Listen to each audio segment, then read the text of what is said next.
The storm is over now.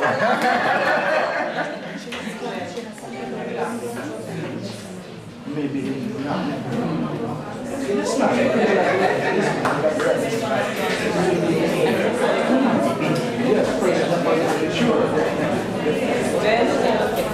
Let me have the feedback sheets now, please. Remember, I did ask you to complete them.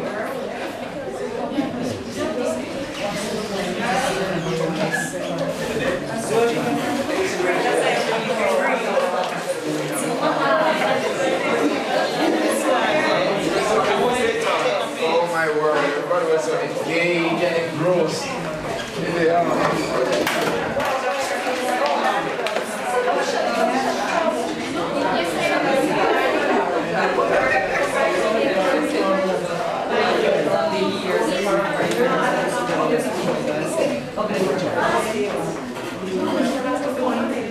Any more feedback forms?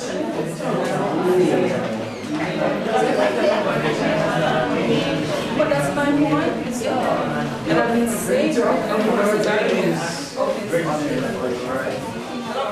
You may leave them on the desk for her before you go.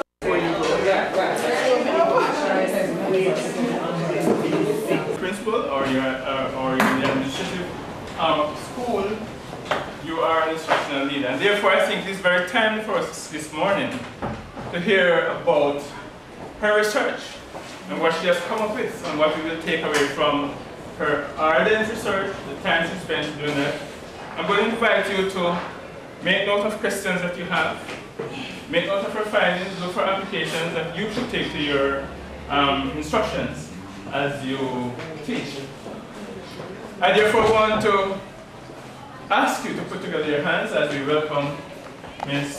Foster. I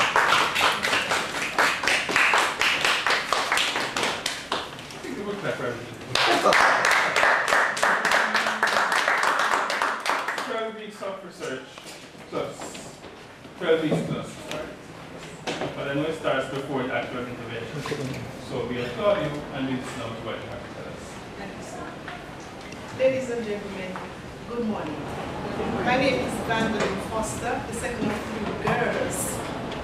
And I must take this opportunity to welcome you to my session. I have been a teacher for over 25 years and a principal for almost 4 years at a primary and junior high school in rural Jamaica. The school has an enrollment of over 500 students and it operates a shift system. The primary children come on the morning shift, begins at 7. Begins at 7 to 12:15 and the junior high at 12 to 12:15. The junior high department students were placed at the school through the Basis Achievement Test, GSAT. These students have a score ranging from 20% to 30% in mathematics, language arts, social studies, and science, while for communication tasks, the rating for communication tasks range from below level 1, which is 0, to no higher than level 3. While the primary cohorts, they entered grade 1, that be proficient in areas such as number concept, phonemic awareness, and general knowledge. The other background, the location of the school, it's in a farming community where most of the parents are unemployed or they are small farmers, and some of them, they try to earn a living from being mini entrepreneurs. In staff meeting at school, as we try to grapple with the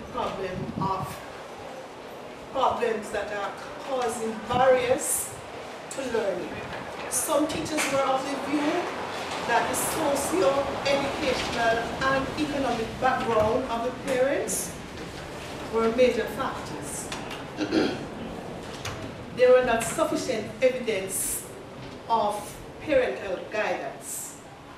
For example, homework, project works, they were not done. and attendance fluctuates drastically. When I took over as principal and started my clinical observation of teachers, I too found that teachers were using the one-size-fits-all method of delivery, coming to 2005. Additionally, the performance of the students in GSAT, GNAT, which is grade 11 achievement test, and the grade 4 literacy test, the average of the school was way below the national average. But the topping, the icing on the cake came when the school had its inspection by the National Education Inspectorate. The team, they were of the view that although the teachers had adequate knowledge of the content, it was not impacting the students. It was not meeting the needs. They were not meeting the needs of the students. Now, armed with this information, I embarked on this research to find out how instructional leadership could impact the way teachers deliver content in the classroom, hence the title, The Impact of Instructional Leadership on Teachers' Performance. The research was guided by the following perspective.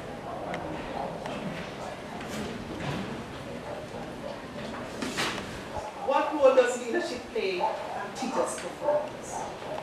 How does instructional leadership improve the way teachers deliver instruction? What are the benefits of instructional leadership as it relates to teacher performance?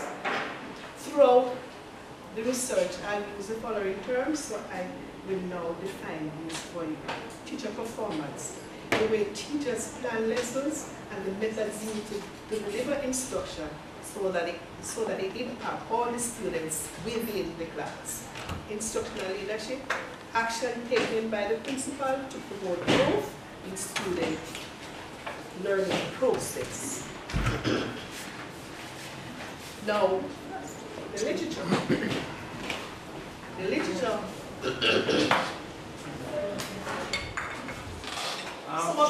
Excuse me, Miss, you've got some water for you when I didn't water them, but recognize that I must say, I am just recovering from the flu, and so terrible flu. I'm here. You're here? Yes, I'm here. All right.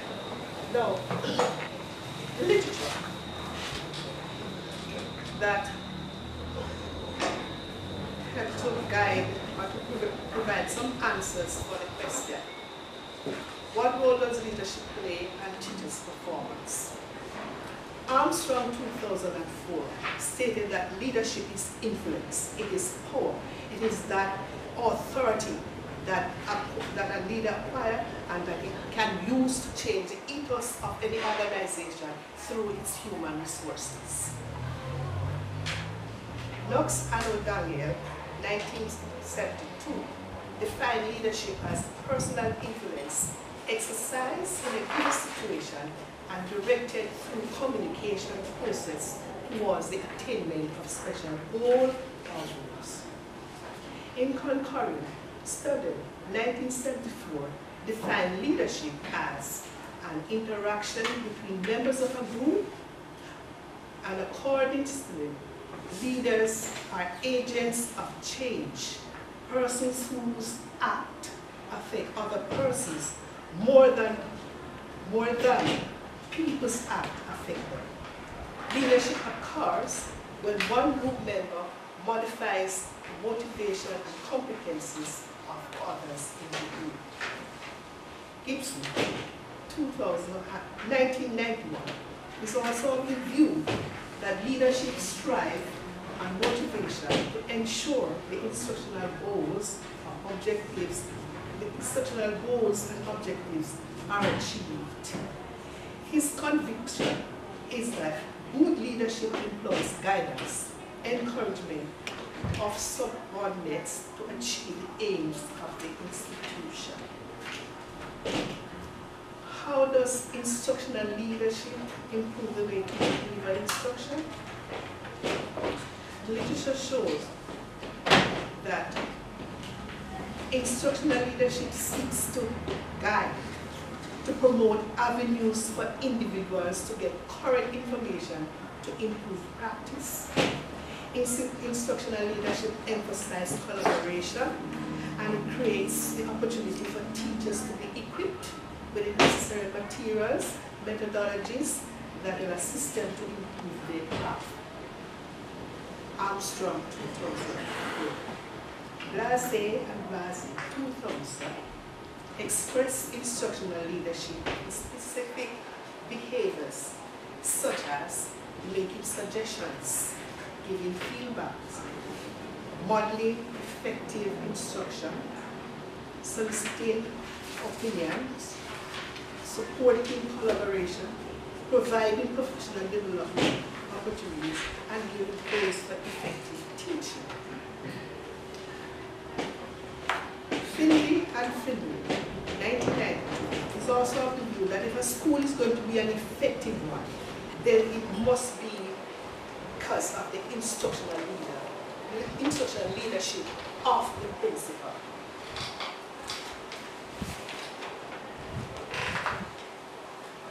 What benefits are there from instructional leadership as it relates to teachers' performance? There are many ways in which teachers benefit from instructional leadership. The teachers benefit from the guidance provided by the leader. And as I mentioned before, Blase and Blase 2000 express that leadership has specific behavior, uses specific behavior, such as suggestions and giving feedbacks and so on. Now, who are the participants in this intervention? I had 5 teachers, 1 male and 4 females, taken from 2 from the junior high department and 3 from the primary department. Now, 2 of those teachers are teachers that I consider rebellious persons who are really into the no persons who don't really give in easily. One other set in her way. I've been teaching for over 20 years, and that kind of person set in her way. Then there was this teacher who, it was his first teaching position, and the other one I thought was rather weak and so needed the help.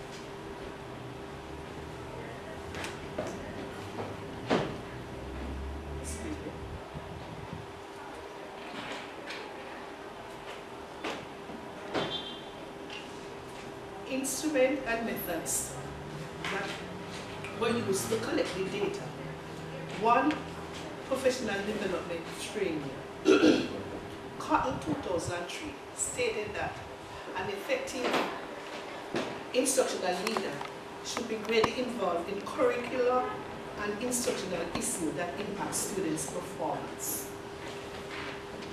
And with an observation, Marzano 2000 opined that observation is an informal method of collecting classroom data. He further stated that observation involves students observing teachers' performance in the delivery of lessons. A checklist was used to aid in observation. Now, Johnson 2002 asserted that checklists are useful in guiding instruction and providing evidence that skills have been covered and goals achieved. Conference. This has a strong impact on learning. Conference have many benefits to both teachers and students as it facilitates individualization and addresses each learner's needs. Discussion was another method used because it provided the opportunity for clarification right at that time. Now, interview. Grady 1998 claimed that interviewing is one of the most useful and enjoyable methods of collecting information. Now to the implementation. 12 weeks period of 12 weeks, I started out with professional development training. Now, I had a real challenge because the teachers were on different shifts, and finding the time to meet with the teachers in a setting where I would have all of them created some problems. But I used teachers development sessions. This is a calendar event at the school that I teach, and I use those sessions where I not only now speak with the persons who are involved in the research, in the intervention, but the whole staff. And so I was able to meet them and do this professional development training.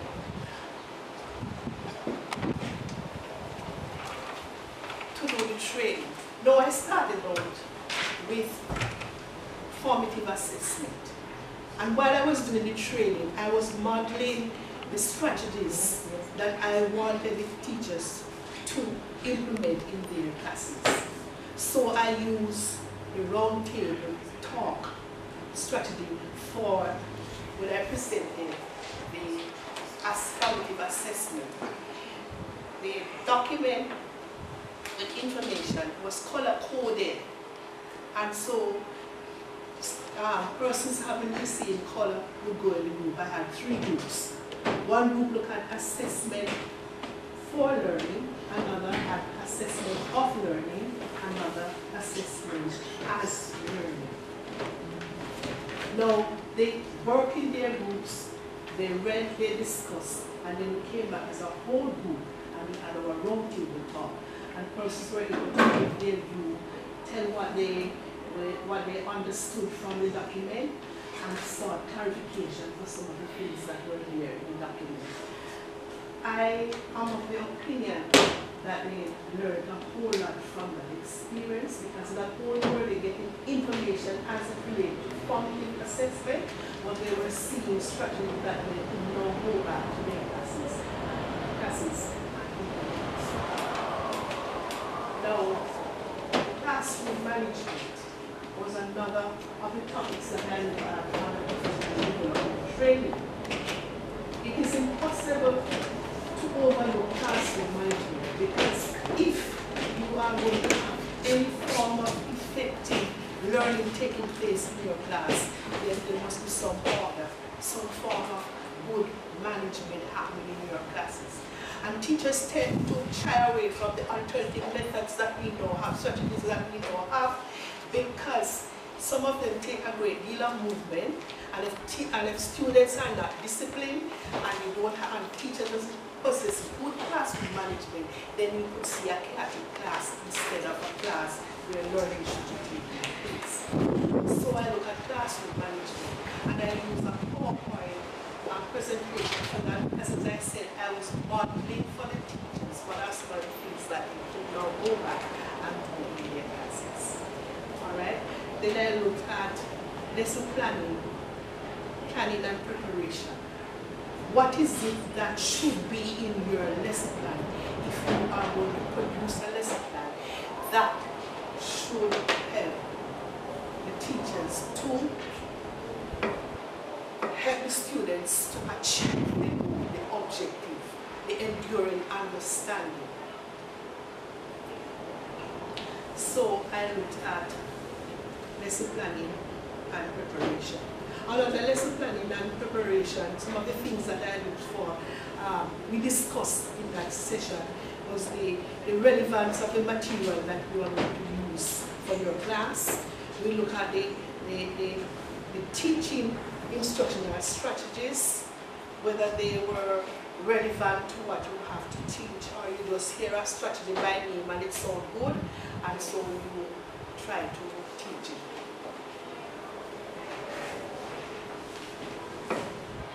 Then you have to do 2 when it comes down to preparation and planning. You have to look at the classroom environment.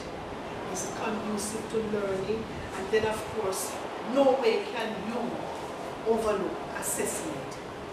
How the assessment is aligned to the objectives, how the assessment is aligned to the instructional strategies.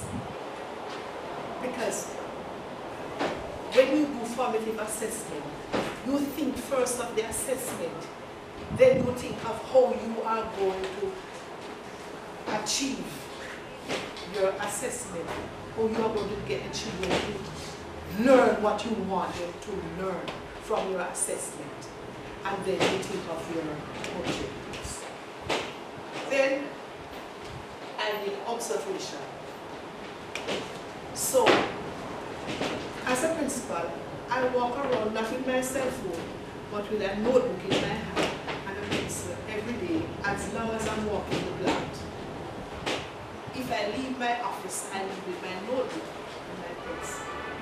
And so, my teachers and my students are accustomed to seeing me walking around with my notebook and my pencil.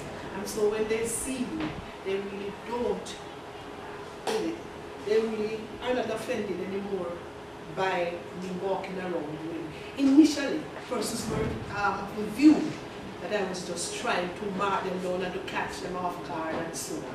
But as time progressed, they realized that this was my style. I want to be able to comment on something at specific time and specific action, so I have to note it. And so, when I went into the classes to do my observation, I always go with my note. And along with the intervention, I carry my checks as well. And I check for different things when I go into the classroom. And first of all, look for, is there any form of differentiation going on in this class? Is the teacher differentiating? Or it is a one size fits all? Because it is easy to get carried away using a one size fits all, because it is very easy to plan. But when it comes on to differentiating instruction, knowing the learning style of your students, that's a different matter. And so those are some of the things I check. And then after I have done that, I will have conference with the students, with the teachers at the end of the week, and we will go through and we will discuss some of the things that I observe, and the teacher would tell me and then say how she would think she could improve, and we would go back. Sometimes I went back home and I looked at the assessment that we have done in professional training. I look at the planning and preparation that we have done in the training, and so get the teachers to constantly be aware of what is expected of them, how they are going to impact the very last child in that class. And I must mention right here that I am a passionate teacher, because I think I was discriminated against when I went to primary school, because I was not from the Joneses family. And so persons thought that I would never make it. And I am happy that I have come this far, and I really and truly look out for those children who are desperately in need of help, so that they too can learn. And so I emphasize this every single day. So within our conference, we talk about the things that went right, the things that didn't go so right, and how we could improve on them. And I tell you something from the feedback that I got from the teachers. They really enjoyed this session. But I must say that I had a difficulty at first pinning them down to sessions, because they were always nervous and not giving free.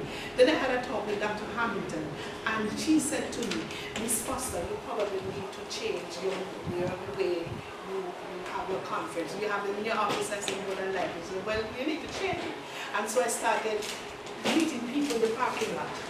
I started going into the lunchroom and just having a talk.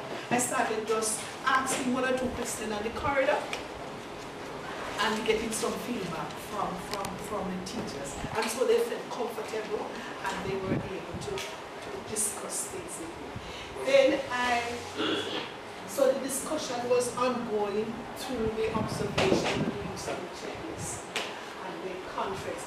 Now the interesting part of the intervention was the interview. Now I had 3 interview questions. The first one said, how would you describe the guidance provided by the leadership of the school? And what areas did you benefit from most? And on a scale 1 to 10, with 10 being the highest, how would you rate your performance now as a classroom teacher? These are some of the responses that I got to question 1. Useful, relevant, practical, excellent, clear and concise. No other word to describe it was excellent, quite useful, good. Strategies are improving my delivery in instruction. Question 2, that asks about the benefits, says, I benefited most from planning and preparation of lesson plan, formative assessment strategies, aspect of classroom management, all the areas, I'm able to single out one, and then assessment and lesson plan.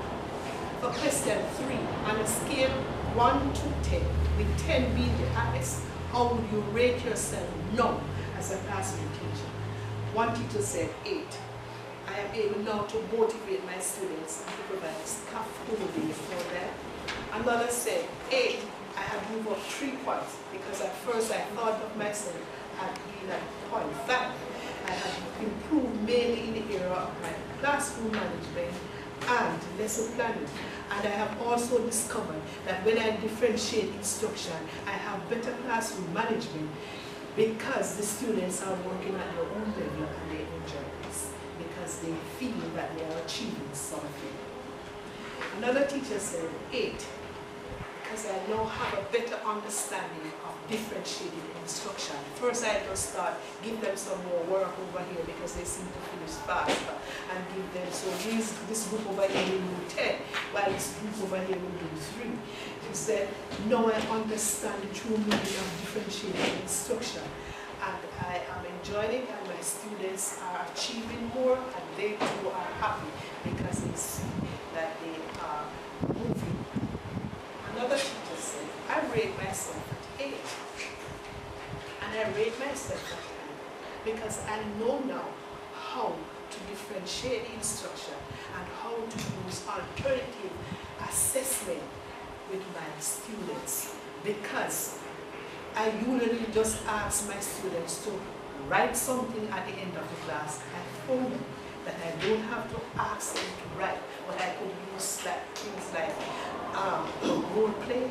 I could get them to dramatize. I could get them to model something. I could get them to make something. And